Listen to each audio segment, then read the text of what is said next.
Hey guys, my name is Luke and I'm going to show you how to install HardiePlank siding.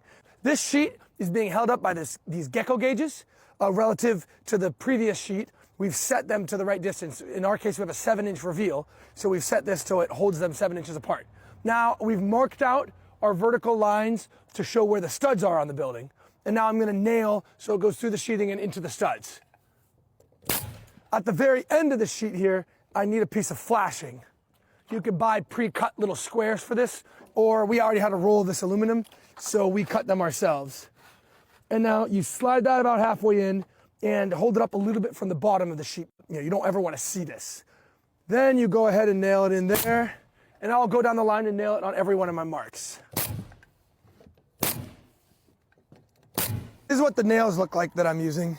They're like 2 3/16 galvanized ring shank, and I believe they're .092. Something in that range is what you want to use.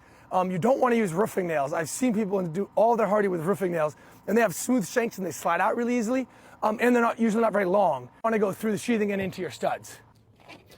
There's multiple ways of cutting Hardie. You can score it and break it, but it makes a pretty rough edge. You can also buy a tool that has like a long handle, and you pull it down and it cuts through the Hardie, and it doesn't make any dust. And I've used those before. They're just kind of slow and kind of a pain. You got to push on them really hard. And we've just gotten used to using a skill saw with a Hardie blade they specifically sell for it. It only has like 4 teeth total, and they're diamond tipped, so they last a really long time. But I think the blade's like 50 bucks, so they're not cheap.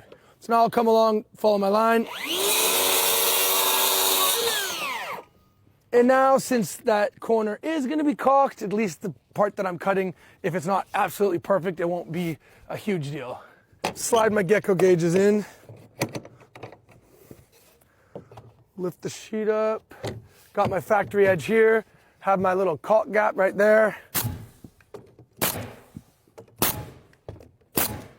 But the last thing I want to mention is, as you're cruising along, these gauges, if they're not absolutely perfect, obviously you're going to start to wander a little bit and the sheets can start to get out of level. So you'll want to use a laser level or a string line or something, and you want to be checking to make sure you're consistent. In our case, we have to be consistent to where we're headed, because when these boards wrap around the side, they need to line up with those other boards. So once we get it all sided, we'll come along and we'll caulk these corners here really well, and any of the rest of our trim, and then it'll all get painted and it'll be all finished. Hope that helps you guys out, and we'll see you next time.